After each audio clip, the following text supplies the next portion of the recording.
Hello everyone. In this video, I will show you how to use Chroma key to remove green screen. In today's video, we will use CapCut and OpenShot video editor. First open CapCut, arrange layers. Drag your background video to track 1 and your green screen video to track 2 above the background. Select the green screen clip. In the top right panel, go to Video, then to Remove BG, then to Chroma key. Select Color. Click the color picker, eyedropper icon, and click on the green area in the preview window. Now, let's use OpenShot. This is different from CapCut because OpenShot uses an effect-based workflow to manage chroma keying. Open the projects on OpenShot, arrange layers.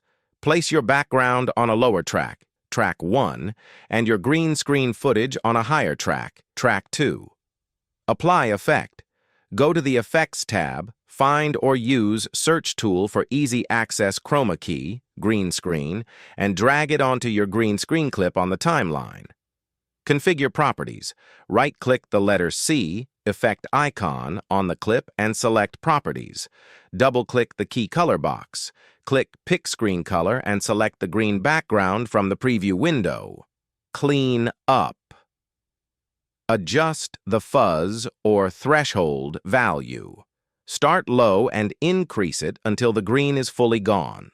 Be careful not to set it too high or your subject will start to disappear. That's it. Thanks for watching. Like, share, and subscribe for more content.